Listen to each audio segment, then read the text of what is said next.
Assalamualaikum warahmatullahi wabarakatuh. Perkenalkan, nama saya Muhammad Syafaat Putra dari kelas PTKD 2018. Di sini saya akan mempresentasikan tentang peningkatan hasil belajar kelas 9 pada mata pelajaran pengendalian daya tegangan rendah SMK 3 Negeri Nrekang melalui model kooperatif tipe GI atau Group Investigation. Yang pertama di sini adalah pendahuluan. Pendahuluan yaitu bagian A, yaitu latar belakang masalah. Latar belakang masalah. Pendidikan merupakan modal utama bagi suatu bangsa dalam upaya meningkatkan kualitas sumber daya manusia atau SDM. Sumber daya manusia yang berkualitas akan mampu mengolah sumber daya alam atau SDA dan memberi layanan secara efektif dan efisien untuk meningkatkan kesejahteraan masyarakat. Sekolah merupakan lembaga pendidikan yang menampung peserta didik dan membina siswa agar mereka memiliki kemampuan, kecerdasan, dan keterampilan. Proses pendidikan memerlukan pembinaan secara terkoordinasi yang diharapkan siswa dapat mencapai prestasi belajar yang maksimal sehingga tercapainya tujuan pendidikan, yaitu di Undang-Undang Republik Indonesia Nomor 20 Tahun 2003 tentang Sistem Pendidikan Nasional.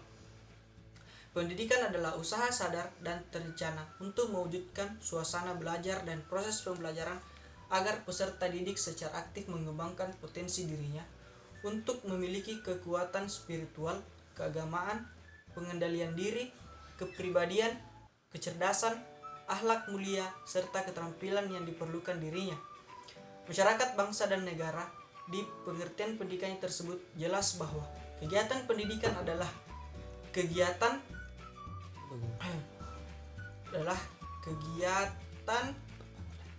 pengembangan potensi peserta didik secara optimal dan terpadu, baik dimensi spiritual, keagamaan, pengendalian diri, kepribadian, kecerdasan, akhlak mulia, serta keterampilan peserta didik.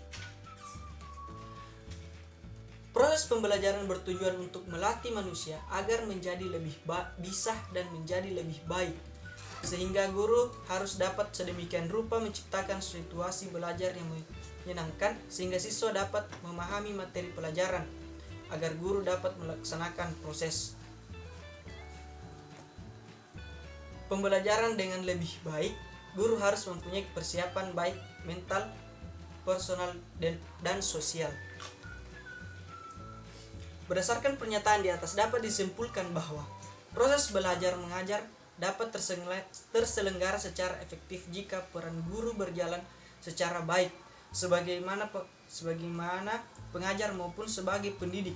Dalam hal ini berkaitan dengan pengolahan kelas melalui peran guru dalam mengolah kelas secara profesional, diharapkan tujuan pembelajaran dapat tercapai secara optimal serta dapat mengkontribusi hasil yang berkualitas.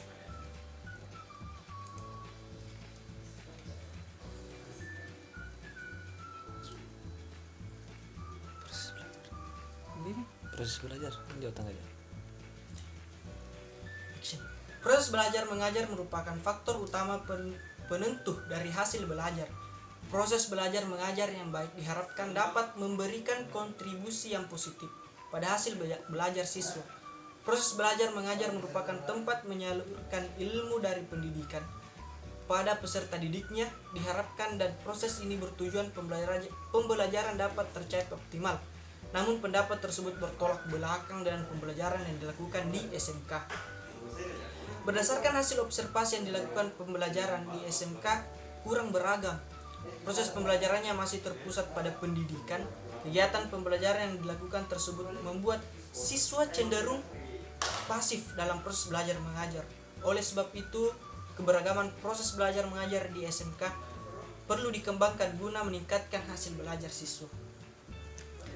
Hasil belajar siswa yang dilakukan di SMK Negeri 3 Nrekang ini pada 8 Desember 2020 diperoleh kesimpulan bahwa umumnya proses belajar mengajar atau PBM perlu masih melakukan pembelajaran secara konvensional. Artinya, guru lebih berperan aktif menjelaskan materi pembelajaran sedangkan siswa hanya mendengar, mencatat, dan mengerjakan latihan yang diberikan guru. Model pendekatan pembelajaran seperti ini tidak sesuai tuntunan zaman karena dimungkinkan dapat berpengaruh pada rendahnya tingkat kemampuan bernalar siswa. Oleh karena itu, diperlukan suatu keahlian atau keterampilan pengolahan kelas yang harus dimiliki dalam guru dalam menyampaikan materi pembelajarannya. Setiap siswa ini memiliki kemampuan dan taraf bernalar yang berbeda-beda, sehingga dengan keterampilan dan keahlian itu seorang guru diharapkan dapat memilih metode yang tepat agar siswa mampu memahami materi pelajaran yang dimiliki oleh guru. Metode mengajar ini merupakan sarana interaksi guru dengan siswa di dalam kegiatan belajar mengajar. Metode mengajar ini dipilih harus sesuai dengan tujuan, jenis, sifat materi pelajaran yang diajarkan. Kemampuan guru dalam memahami dan melaksanakan metode tersebut sangat berpengaruh terhadap hasil yang dicapai. Kesalahan menggunakan suatu metode dapat menimbulkan kebosanan, kurang dipahami sehingga mengakibatkan sikap yang acuh terhadap pembelajaran. Teknik instalasi tenaga listrik atau TTL adalah salah satu program studi keahlian di SMK Negeri 3 Nrekang yang mempersiapkan peserta didiknya untuk terampil, mampu mengaplikasikan ilmunya dan menjadi lulusan yang profesional baik di dunia usaha maupun di dunia industri, sehingga setelah lulusan siswa bisa berkeinginan bahkan siap bekerja di industri jika mereka tidak berkeinginan melanjutkan ke perguruan tinggi. Mata pelajaran produktif di SMK terdiri dari beberapa jenis dasar kompetensi yang salah satunya diantaranya adalah pengendalian daya tegangan rendah, di mana siswa dituntut dapat yang pertama menerapkan proses pengoperasional pengendalian daya tegangan rendah, yang kedua mengoperasionalkan peralatan pengendali daya tegangan rendah, yang ketiga melakukan tindakan pengamanan pada sistem kendali daya tegangan rendah. Mata pelajaran pengendali daya tegangan rendah ini adalah mata pelajaran teori dan praktek. Siswa sebelum melakukan praktek dituntun dapat menguasai materi yang diajarkan. Penguasa materi tersebut bertujuan untuk memberikan bekal pengetahuan pada siswa teoritis sebelum melakukan pembelajaran praktik. Mata pelajaran pengendali daya tegangan rendah ini merupakan salah satu mata pelajaran yang terdapat di SMK Negeri 3 Nrekang. Jurusan listrik, pengendalian industri, dan instalasi. Berdasarkan hasil observasi yang telah dilakukan di SMK Negeri 3 Nrekang ini adalah dapat disimpulkan bahwa penyampaian pembelajaran yang dilakukan pengajar kepada siswa masih banyak kekurangan, sulit, sehingga mata pelajaran pengendalian daya tegangan rendah ini dianggap membosankan dan kurang menarik. Kegiatan pembelajaran yang dilakukan masih terpusat pada guru, di mana guru menjelaskan secara teoritis tanpa memberikan beragam visualisasi dan gambar umum yang di lapangan. Siswa di dalam proses pembelajaran tersebut cenderung pasif dan tidak bisa melakukan eksplorasi dan materi yang disampaikan. Berdasarkan pemaparan tersebut, timbul pemikiran untuk melakukan penelitian tentang upaya meningkatkan hasil belajar mata pelajaran pengendalian daya tegangan rendah di siswa SMK Negeri 3 Nrekang melalui penggunaan model pembelajaran kooperatif tipe Group Investigation atau GI. Penerapan model pembelajaran tipe GI ini diharapkan dapat meningkatkan hasil belajar siswa baik secara kognitif, efektif, psikomotorik, dan keterampilan siswa, sehingga pembelajaran tersebut dapat meningkatkan pengetahuan siswa bekal bagi siswa telah lulus dari sekolah tersebut. Berdasarkan latar belakang dan identifikasi masalah di atas, maka perumusan masalah yang dapat dikaji dalam penelitian adalah sebagai berikut. Adapun rumusan masalah adalah yang pertama, apakah penerapan model pembelajaran kooperatif tipe Group Investigation atau GI ini dapat meningkatkan hasil belajar siswa pada pembelajaran pengendalian daya tegangan rendah? Dan yang kedua adalah apakah terjadi peningkatan keaktifan belajar siswa pada pembelajaran pengendalian daya tegangan rendah menggunakan model pembelajaran kooperatif tipe Investigation atau GI. Dan selanjutnya adalah tujuan penelitian, di mana tujuan penelitian ini adalah yang pertama, mengetahui penerapan model pembelajaran kooperatif tipe Group Investigation atau GI yang dapat meningkatkan hasil belajar siswa pada pelajaran pengendalian daya tegangan rendah dengan indikator 80% siswa mencapai nilai KKM. Dan yang kedua adalah mengetahui peningkatan keaktifan belajar siswa dalam kategori baik pada pelajaran pengendali daya tegang rendah menggunakan model pembelajaran kooperatif tipe Group Investigation atau GI. Dan materi selanjutnya adalah landasan teori pada bab 2, di mana kita akan membahas tentang yang pertama adalah pengertian dari belajar. Pengertian dari belajar menurut para ahli yang pertama adalah Omar Hamelik pada tahun 2008 mengungkapkan bahwa belajar merupakan suatu proses dan bukan hasil yang hendak dicapai semata. Proses itu sendiri berlangsung melalui serangkaian pengalaman sehingga terjadi modifikasi pada tingkah laku yang telah dimiliki sebelumnya. Dan menurut James O. Whitaker dalam Abu Ahmadi 2004 menjelaskan bahwa belajar sebagai proses di mana tingkah laku ditimbulkan atau diubah melalui latihan atau pengalaman. Definisi ini yang tidak berbeda dengan definisi tersebut dikemukakan oleh Kortbach dan dalam bukunya yang berjudul Education Psychology sebagai berikut: Learning is shown by change in behavior as a result of experience. Dengan demikian, belajar yang efektif adalah melalui pengalaman. Dalam proses belajar, seseorang berinteraksi langsung dengan objek belajar dengan menggunakan semua alat inderanya. Wigterton dalam Nana Shaido Sukmadinatah 2004 menjelaskan bahwa belajar merupakan perubahan dalam kepribadian yang dimanifestasikan sebagai pola-pola respon yang baru dan terbentuk keterampilan, sikap, kebiasaan, pengetahuan, kecakapan.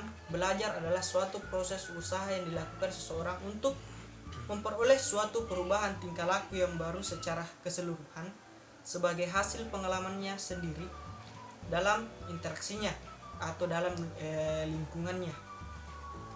Berdasarkan definisi di atas dapat diterangkan bahwa belajar adalah perubahan tingkah laku atau penampilan dengan serangkaian kegiatan, misalnya dengan membaca, mengamati, meniru, dan lain sebagainya.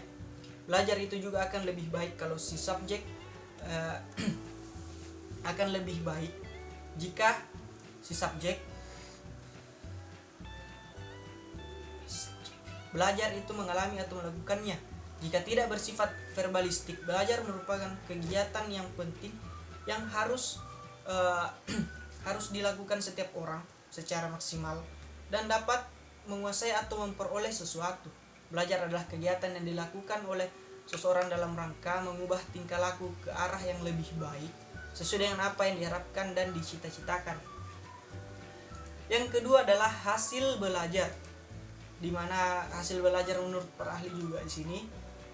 Sudirman AMG 2011 menjelaskan bahwa belajar merupakan perubahan tingkah laku atau penampilan serta rangkaian kegiatan, misalnya dengan membaca, mengamati, mendengarkan, meniru, dan lain sebagainya. Syafil Bahri Jumra juga 2002 mengatakan juga bahwasanya suatu proses perubahan perilaku berkaitan dengan pengalaman dan latihan. Artinya tujuan pendidikan adalah perubahan tingkah laku baik yang menyangkut pengetahuan, keterampilan maupun sikap yang bahkan meliputi segenap aspek organisme atau pribadi. Terus, lembaga pendidikan formal ini menggunakan suatu acuan pemilihan tertentu untuk mengukur hasil belajar menurut Omar Hamelik 2005. Menjelaskan hasil belajar adalah sesuatu yang diperoleh dari proses belajar.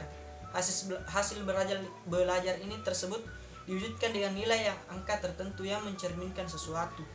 Hasil akibatnya adalah adanya perubahan kognitif efektif maupun psikomotorik. Menurut Nana Soedjana, menjelaskan hasil belajar adalah kemampuan-kemampuan yang dimiliki siswa setelah menerima pengalaman belajar. Hasil belajar merupakan perilaku berupa pengetahuan, keterampilan, sikap, informasi, strategi kognitif yang baru yang diperoleh siswa setelah berinteraksi dengan lingkungan dalam suatu suasana atau kondisi pembelajaran. Berdasarkan pengertian di atas dapat disimpulkan bahwasanya hasil belajar adalah ukuran tingkat keberhasilan yang dapat dicapai oleh seseorang siswa berdasarkan pengalaman yang diperoleh setelah dilakukan evaluasi berupa tes, dan biasanya diwujudkan dengan nilai tertentu serta menyebabkan terjadinya perubahan kognitif, efektif, dan psikomotorik. Dan materi yang ketiga adalah keaktifan belajar siswa. Keaktifan belajar siswa ini terbagi. Yang pertama itu adalah pengertian keaktifan. Aktif didefinisikan sebagai metode pengejaran yang melibatkan siswa secara aktif dalam proses pembelajaran. Pembelajaran pada hakikatnya untuk mengembangkan aktivitas dan kreativitas pada peserta didik melalui berbagai interaksi dengan pengalaman belajar. Pembelajaran aktif mengkondisikan agar siswa selalu melakukan kegiatan belajar secara aktif dan berpikir tentang tenaga, fokus, dan apa yang dilakukan selama pembelajaran menurut Warsono dan Haryanto pada tahun 2013. Keaktifan belajar siswa merupakan unsur dasar yang penting bagi keberhasilan proses pembelajaran. Keaktifan adalah kegiatan yang bersifat fisik maupun mental yang berbuat dan berpikir sebagai suatu rangkaian yang tidak dipisahkan menurut Sardiman AM pada tahun 2011. Belajar yang berhasil harus melalui berbagai macam aktivitas, baik dari aktivitas fisik, psikologi, psikis.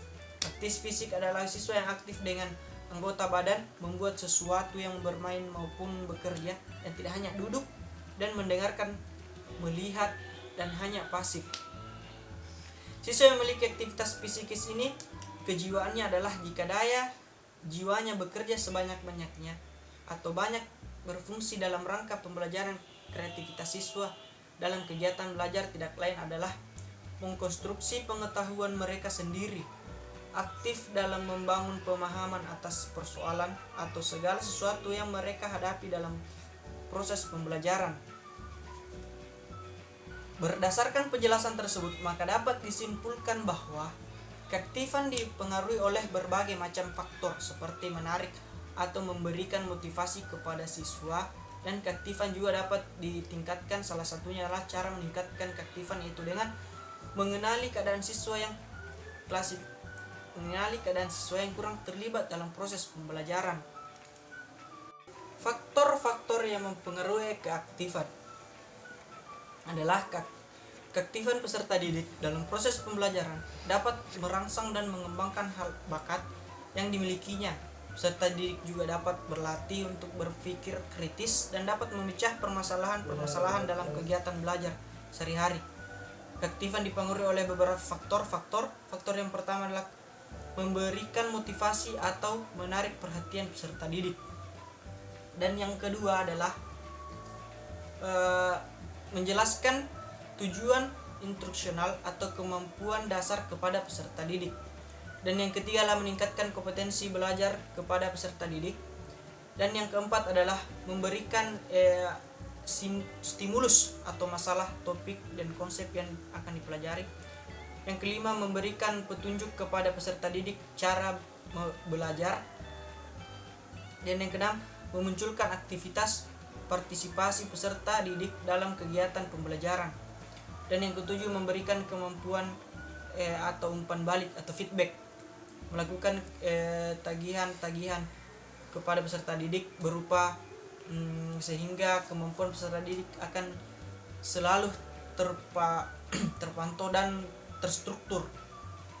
Dan yang terakhir adalah menyimpulkan setiap materi yang disampaikan dan di akhir pembelajaran.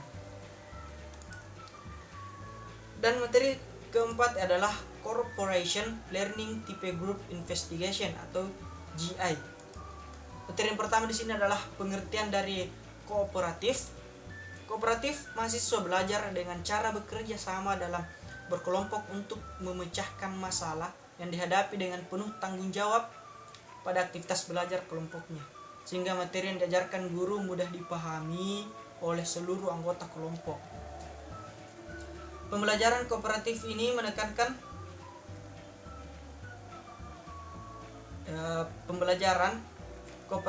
menekankan kerja sama antar siswa dalam kelompok.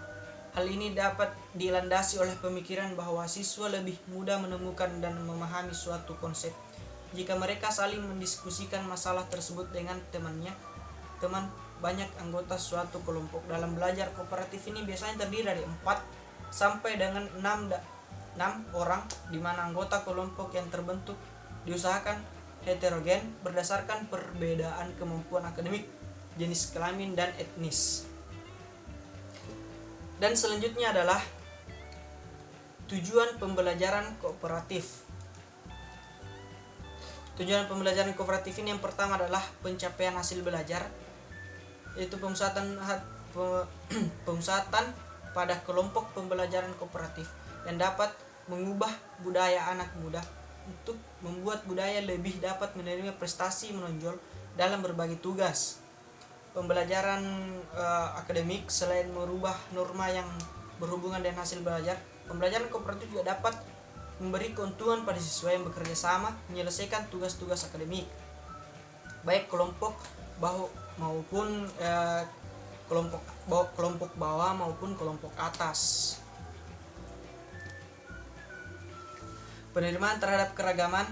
Efek penting yang kedua adalah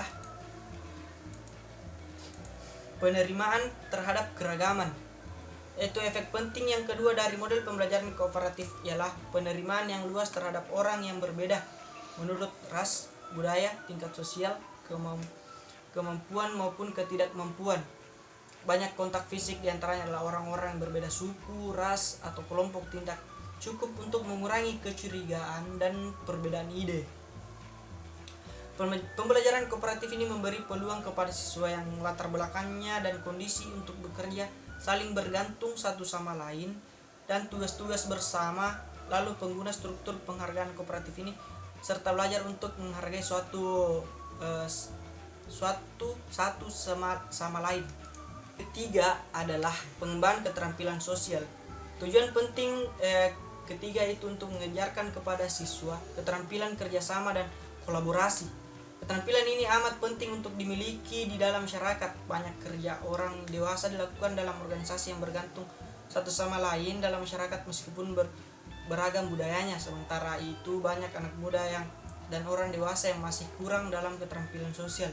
Situasi ini dibuktikan dengan begitu sering terjadi pertikaian kecil antar individu dapat mengakibatkan terjadi suatu kekerasan, atau betapa sering orang menyatakan ketidakpuasan ketika diminta untuk bekerja dalam situasi kooperatif. Selain unggul dalam membantu siswa memahami konsep-konsep sulit, model ini sangat berguna untuk membantu siswa menumbuhkan kemampuan kerjasama. Dan materi selanjutnya adalah ciri-ciri dari pembelajaran kooperatif. Ciri-ciri pembelajaran kooperatif ini adalah yang pertama, belajar bersama dengan teman. Dan yang kedua, selama proses pembelajaran terjadi tatap muka antar teman. Dan yang ketiga, saling mendengarkan pendapat di antara anggota kelompok. Dan yang keempat, belajar dari teman sendiri dalam kelompok. Dan yang kelima, belajar dalam kelompok kecil, skala kecil. Dan yang keenam, produktif berbicara atau saling mengemukakan pendapat. Dan yang ketujuh adalah keputusan tergantung pada siswa sendiri. Dan terakhir adalah siswa aktif menurut Stoll 1994. Materi selanjutnya adalah pembelajaran kooperatif model group investigation atau group GI. Menurut Slavin 2005 mengungkapkan bahwa tahap-tahap dalam menerapkan pembelajaran kooperatif atau GI ini adalah ada beberapa tahap. Dan yang tahap pertama itu adalah tahap pengelompokan atau grouping. Tahap adalah mengidentifikasi topik yang diinvestigasi serta membentuk kelompok investigasi dengan anggota tiap kelompok 4-5 orang. Pada tahap ini, yang pertama itu siswa mengamati sumber, memilih topik dan orang pada tahap dan menentukan kategori-kategori topik permasalahan. Dan yang kedua adalah siswa bergabung pada kelompok-kelompok belajar berdasarkan topik yang mereka pilih atau menarik untuk diselidiki. Dan yang ketiga, mengatasi jumlah anggota yang masing-masing kelompok antara 4-5 orang berdasarkan keterampilan dan heterogenan. Dan tahapan berikutnya adalah tahapan perencanaan atau planning. Tahapan perencanaan atau planning ini adalah tugas-tugas pembelajaran pada tahap ini. Siswa bersama-sama merencanakan tentang apa yang mereka pelajari, bagaimana mereka belajar, siap dan melakukan apa, dan untuk tujuan apa mereka menyelidiki topik tersebut. Dan tahap berikutnya yang ketiga adalah tahap penyelidikan atau tahap investigation. Tahap investigation ini yaitu tahap pelaksanaan proyek investigasi siswa. Pada tahap ini siswa melakukan kegiatan sebagai berikut. Yang pertama adalah siswa mengumpulkan informasi, menganalisis data, dan membuat simpulan terkait dengan permasalahan-permasalahan yang diselidiki. Dan yang kedua adalah masing-masing anggota kelompok memberikan masukan pada setiap kegiatan kelompok. Dan yang ketiga, siswa saling bertukar, berdiskusi, dan mempersatukan ide dan pendapatnya masing-masing. Misalnya itu siswa menemukan cara-cara pembuktian, siswa mencoba cara-cara yang ditemukan dan hasil pengumpulan informasi terkait dengan topik bahasan yang diselidiki. Siswa berdiskusi mengklasifikasikan tiap cara langkah dalam pemecahan masalah tentang topik bahasa yang diselidiki. Dan tahap yang keempat adalah tahap pengorganisasian atau organizing.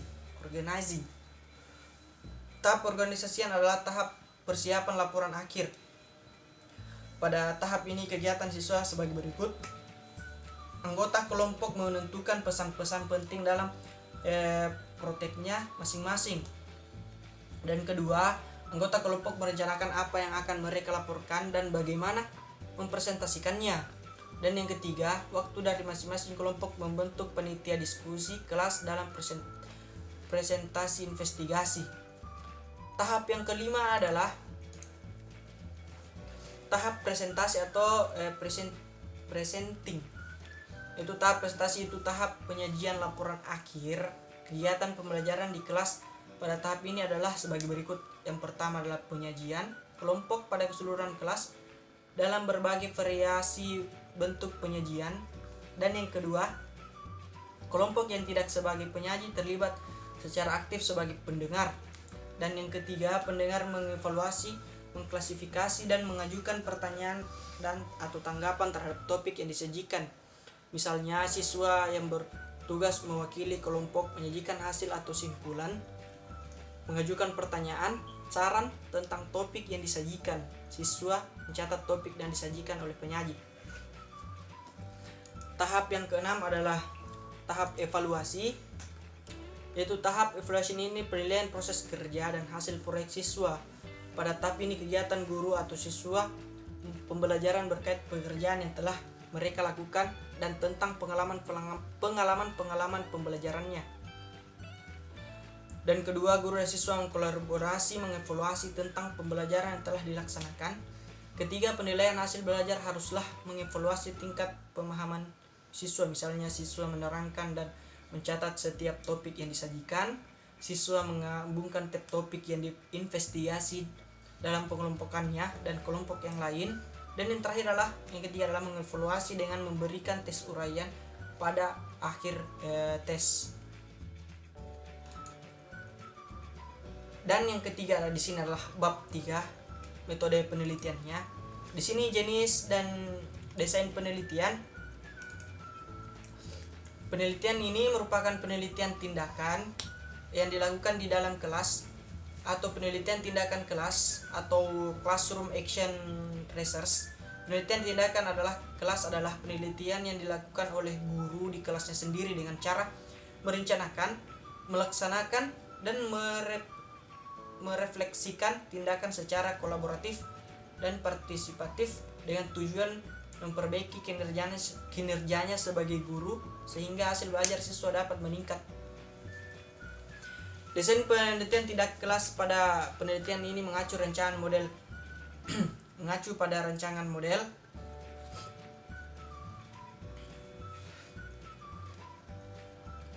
atas.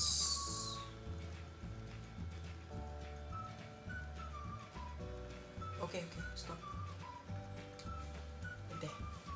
Desain penelitian tindakan kelas. Pada penelitian ini mengacu rancangan model Chemist dan Taggart, di mana masing-masing siklus pada penelitian ini terdiri dari 4 tahapan. Yang pertama perencanaan, tindakan, pengamatan atau refleksi. Keempat tahapan tersebut merupakan satu siklus atau putaran, artinya sesudah tahap keempat kembali lagi ke tahap pertama dan seterusnya. Dan lokasi dan waktu penelitian. Penelitian ini dilakukan di SMK Negeri 3 Nrekang pada Kecamatan Mewah, Kabupaten Nrekang, Kota Nrekang pada semester gasal tahun 2019-2020 pada bulan November dan Desember 2020. Dan yang ketiga adalah teknik pengumpulan data. Yang pertama adalah teknik pengumpulan datanya. Metode pengumpulan data yang digunakan dalam penelitian ini adalah observasi dan tes, di mana observasi merupakan suatu penyelidikan yang dijalankan secara sistematis dan sengaja diadakan dengan menggunakan tindak tertentu, terutama kejadian-kejadian langsung. Observasi dalam penelitian ini digunakan untuk menggambarkan peningkatan belajar siswa dalam pembelajaran GI. Dan yang ke B adalah tes.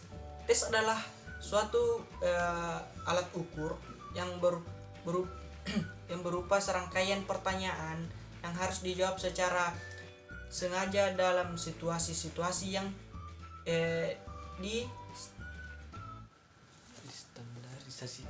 distandarisasikan, yang dimaksud untuk mengukur kemampuan hasil belajar individualis ke kelompok.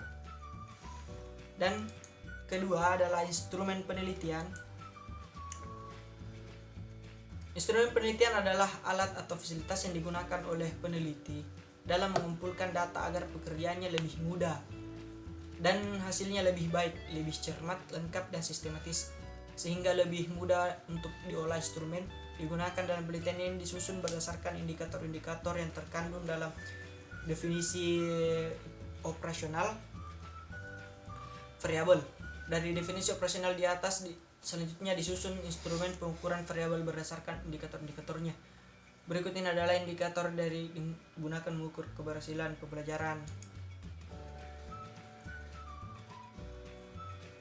Itu penilaian daya tegangan rendah dengan menggunakan model GI Group Investigation, yaitu mencatat materi, kerjasama, mengungkapkan pendapat, bertanya, menjawab pertanyaan, partisipasi dalam pembuatan laporan dan presentasi. Dan selanjutnya adalah teknik analisis data. Data hasil observasi peningkatan belajar siswa ini dianalisis bersama-sama dengan kolaborator observer. Selanjutnya data-data yang terkumpul setelah dilakukan tabulasi dan scoring ditafsirkan menggunakan kajian teori yang telah dikembangkan serta menggunakan pengalaman empiris yang sering dialami guru ketika melaksanakan pembelajaran. Pencapaian peningkatan belajar siswa, misal itu rentan nilai dari 86 sampai 100 itu adalah baik sekali, 70 sampai 85 itu cukup, 60 sampai 69 itu cukup, 50 sampai 59 itu kurang, dan 0 sampai 49 itu kurang sekali. Sedangkan data hasil belajar siswa setelah dilakukan koreksi dari seorang akan dianalisis berdasarkan panduan penyelenggaraan pembelajaran tuntas, yakni 75% dari jumlah siswa telah mencapai kriteria ketuntasan minimal atau KKM. 75 sebagai ketuntasan siswa dalam penguatan materi yang diberikan. Berdasarkan ketentuan tersebut, peneliti dengan menggunakan model GI dapat dihentikan jika jumlah siswa yang menguasai materi ajar telah mencapai 75%. Pencapaian tersebut diketahui melalui perolehan hasil belajar. Sekian video saya. Jangan lupa like, comment, and subscribe. Saya Muhammad Syifat Putra. Terima kasih.